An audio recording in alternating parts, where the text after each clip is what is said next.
अगर आप आरसीएम कर रहे हैं तो आप खुद से एक सवाल पूछिए कि आपकी अपलाइन आपको लीडर बना रही है या फॉलोअर बना रही है, और इन दोनों में अंतर समझना आपको बहुत जरूरी है।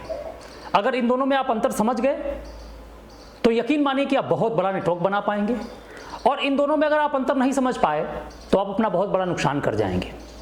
लीडर और फॉलोअर। नमस्कार, बहुत बहुत स्वागत है आप सभी लोगों का आज के इस वीडियो में। मैं ये चाहता हूं कि मेरी डाउनलाइन भी इस वीडियो को देखे और वो ये तय करे कि मैं उनको लीडर बना रहा हूं या फॉलोअर बना रहा हूं। उसके बाद वो निर्णय ले कि मेरे साथ काम करना चाहिए या नहीं करना चाहिए।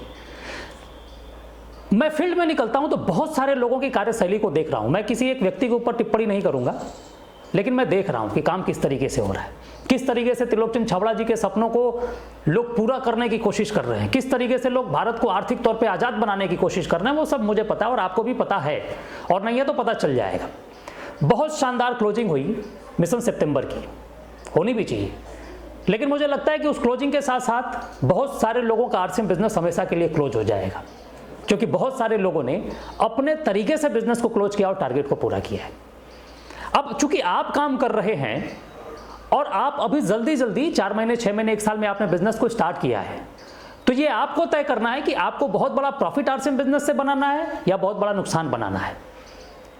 हालांकि मैं एक बात क्लियर कर दूं आगे की बात करने से कि आरसीएम बिजनेस अगर आप सिस्टम से काम करते हैं तो सफल बनने से आपको कोई नहीं रोक सकता, अगर एक लीडरशिप के साथ काम करते हैं तो। लेकिन एक फॉलोअर बन रहे हैं, फॉलोअर बनने के साथ साथ आप काम कर रहे हो और आपकी अपलाइन भी आपको फॉलोअर बना रही है, तो आप बहुत बड़ा नुकसान कर जाएंगे। नेटवर्क बनाना कोई खेल नहीं है, एक बहुत बड़ा कला है, आर्ट है, और आप कला के जितने बड़े माहिर होंगे उतना ही बढ़िया बिजनेस और उतनी बड़ी आमदनी आपकी होगी। लेकिन आप कलाकार तब होंगे जब आपकी अपलाइन आपको लीडर बनाएगी। मैं बात कर रहा हूं फॉलोअर और लीडर की। क्या आपको 10 से 32% का स्लैब याद है? मैं देख रहा हूं पिछले 6 महीने 1 साल से लोग आरसीएम करना अभी तक 10 से 32% का स्लैब याद नहीं, अभी तक उनको कैलकुलेशन नहीं पता है, अभी तक उनको प्लान दिखाने नहीं आता है, मीटिंग लेने नहीं आती, 1 घंटे तक किसी एक टॉपिक को स्पीच नहीं दे सकते। 2 साल 3 साल हो गए, और 10-20 मिनट आधे घंटे 1 घंटे बोलते भी हैं तो उसमें 75% का जो टाइम उनका जाता है वो कहानियों पे जाता है, और कहानियां सुना के लोगों को मोटिवेट किया जाता है। आपको काउंसलिंग करवानी है अपनी अपलाइन से, जरूर करवाइए, लेकिन काउंसलिंग के नाम पे रुपया लेके केवल ये बताया जा रहा है कि आपको इतना बिजनेस वॉल्यूम करना, आपको इतना बिजनेस वॉल्यूम करना, आपको किसी भी तरीके से इतना बिजनेस वॉल्यूम करना है, क्योंकि आप लीडर हैं। मैं कुछ लोगों से मिला, काउंसलिंग करवा क्या है, तो मैंने उनसे पूछा कि बहुत अच्छी बात है, काउंसलिंग हुई? हाँ, फीस भी बहुत तगड़ी थी, मजा आ गया सर। मन का मजा तो आ गया, लेकिन क्या आपको कैलकुलेशन पता है? बताया गया आपको? उनको नहीं पता था। उनको बस ये बताया गया कि ये मिशन सितंबर आ रहा है, आपको इतना बिजनेस वॉल्यूम एनी हाउ करना ही करना है, और उन्होंने किया भी। बहुत सारे लोगों के घरों में ज्यादा सामान पड़ा हुआ है। अगर आप फॉलोअर बनेंगे तो ये काम करेंगे, आप ढेर सारी बिल कटवा लेंगे, आपको मोटिवेट किया जाएगा, आप हमेशा मोटिवेट रहेंगे, आपकी तार्किक क्षमता को खत्म कर दिया जाएगा। आप अगर फॉलोअर हैं तो आप के पास हिम्मत नहीं कि आप अपने अपलाइन से सवाल पूछ सकें। ये फॉलोअर्स के कुछ निशानियां हैं। उनको फोन आएगा वो कर देंगे, और जो फॉलोअर है ना वो अपने अपलाइन को भगवान मानते हैं। भगवान नहीं है वो, मैं भी अपलाइन हूं और मेरी भी अपलाइन है, कोई यहां भगवान नहीं है। अपलाइन का मतलब होता है सहयोगी, और वो आपका सहयोग करे आपके बिजनेस को बढ़ाने में, आपको आपके व्यक्तित्व को बड़ा करने में, आपकी आमदनी को बड़ा करने में, उसका एक सहयोग होता है। लेकिन यहाँ पे लोग तो स्वयंभू भगवान बने बैठे हैं अपलाइन के नाम पे, गुरुदेव बने बैठे हैं, बहुत बड़ा बुके, बहुत बड़ा ये सारी चीज़ें ले रहे हैं।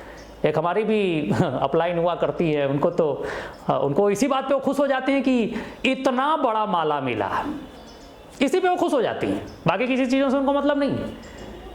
लेकिन अगर आप लीडर हैं तो आपके पास हिम्मत है कि आप अपने अपलाइन से सवाल पूछें। अगर आप लीडर हैं तो आपके पास इतनी योग्यता होनी चाहिए कि आप कैलकुलेशन को समझें, कैलकुलेशन किसी को बता सके, आधे घंटे 1 घंटे की मीटिंग ले सके और टीम की काउंसलिंग करवा सकें, कर सकें। अगर आप लीडर हैं तो आप कभी भी फर्जी बिलिंग नहीं कराएंगे। अगर आप लीडर हैं तो आप दूसरे का कभी नुकसान नहीं होने देंगे डाउनलाइन का। अगर आप लीडर हैं तो आपके मनसा वाचा कर्मणा में ना, मन से, वचन से और कर्म से एकाग्रता दिखाई देगी। अगर आप लीडर हैं तो, और लीडर बना रहे हैं तो, आपको लीडर बनाया जा रहा है तो, अगर आपको फॉलोअर बनाया जा रहा है तो आप फर्जी बिलिंग करेंगे, अपलाइन को भगवान मानेंगे। आप उनसे सवाल नहीं पूछ सकते क्योंकि आपको तुरंत बोले अरे अपलाइन से आपने क्रॉस क्वेश्चन कर दिया। अरे क्यों नहीं करेंगे भाई, अपलाइन है तो अपलाइन है, हमारा सहयोगी है, बिजनेस पार्टनर, हम क्यों नहीं उससे करेंगे। तो आप ये तय करिए कि आप लीडर बन रहे हैं या फॉलोअर बन रहे हैं। और जिस दिन आपने ये तय कर लिया ना, यकीन मानिए आप बहुत आगे जाएंगे। मैं आपको कहानियां भी सुना सकता हूं अपने चैनल में, बहुत अच्छे सब्सक्राइबर हैं, महीने में 2-3 वीडियो मैं डालता हूं, रोज का नहीं डालता हूं कि ये ऑफर वो ऑफर बताने वाले बहुत सारे लोग हैं आप। लेकिन मैं चाहता हूं कि फैक्ट आप समझो, जो त्रिलोकचंद छावड़ा जी जानते हैं कि लोग सही तरीके से ईमानदारी से काम करें, वो आप समझो। नहीं तो पता चला कि आरसीएम से कमाने के बजाय आपके पास जो जमा पूंजी है ना, वो भी आपकी जा रही है। इतना बढ़िया सिस्टम जिसमें आप काम करके बहुत कुछ बना सकते हैं और पा सकते हैं, लेकिन पिछले 2 साल 3 साल से आप कुछ बनाए नहीं है, केवल गंवाए हैं। और अगर आप गंवाए हैं तो आप फॉलोअर हैं। आपको तुरंत सोचना चाहिए कि क्या सही है क्या गलत है, और बिना एक बेहतरीन लीडरशिप के बिना ये बिजनेस आप नहीं कर सकते। और 2 साल 3 साल 4 साल से लोग इस बिजनेस को कर रहे हैं और अभी भी फॉलोअर बने हैं, गुरुदेव बनाए बैठे हैं, अपने अपलाइन को भगवान बनाए बैठे हैं। वो आपका सहयोगी, इस बात का ध्यान रखिए। मैं बार बार ये बात कह रहा हूँ और मैं बड़ी जिम्मेदारी से कह रहा हूँ कि मेरी भी डाउनलाइन ये वीडियो देखेगी, इसलिए आप ये, मैं अपने भी लोगों को बोल रहा हूँ, जो मेरी सहयोगी टीम है, मैं उनको भी बोल रहा हूँ कि आप भी खुद से आप सेल्फ ऑब्जर्वेशन करिए कि मैंने उनको लीडर बनाया, फॉलोअर बनाया है। समझ रहे हैं साहब? इसलिए आपके और आपके भविष्य का सवाल है, इसलिए आप इसको बड़ी गंभीरता से लीजिए और फॉलोअर ना बन के आप लीडर बनिए। ईमानदारी के साथ काम करिए। अभी तो बहुत बड़ा स्कोप बाकी, इस इंडस्ट्री में बहुत कुछ करना बाकी है, अभी तो शुरुआत हुई है। और अभी से अगर आपके कदम डगमगा से जाएंगे तो बहुत बड़ा नुकसान हो जाएगा आपका। इसलिए आप अपने अपलाइन के साथ एक सहयोगी की तरह पेश आइए। आप हिम्मत जुटाइए कि उनसे सवाल पूछिए कि आपने जो बोला था वो हुआ क्यों नहीं। आप ये हिम्मत जुटाइए कि आप टाइम से 1 घंटे लेट क्यों आए। आप उनसे सवाल पूछने की हिम्मत जुटाइए कि आपने जो काउंसलिंग की वो इतनी प्रभावशाली क्यों नहीं रही। आपने जो मीटिंग का टाइम दिया था, डेट दिया था, वो आपने उस टाइम पे उपस्थित क्यों नहीं हुए, आप आए क्यों नहीं, आप कैंसिल क्यों कर दिए। हमारा बिजनेस जो एक कंटिन्यूअसली ग्रोथ कर रहा था वो अचानक से रुका क्यों या डाउनफॉल क्यों आया, ये भी आप बताओ मेरे को। यानी एक एक सवाल आपको पूछना है जो आपके लिए जरूरी है। और जिस दिन आप सवाल पूछना शुरू कर देंगे ना, उस दिन एक अच्छी लीडरशिप भी आ जाएगी। मूक बन के आपको केवल फॉलोअर बन के या केवल एक वो बन के आपको ये सब चीज नहीं करना है। आपको एक लीडर बन के आपको आगे आके सवाल करना है और पूछना है। वीडियो देखा आपने, इसके लिए बहुत बहुत धन्यवाद। Thank you. जय आर सी।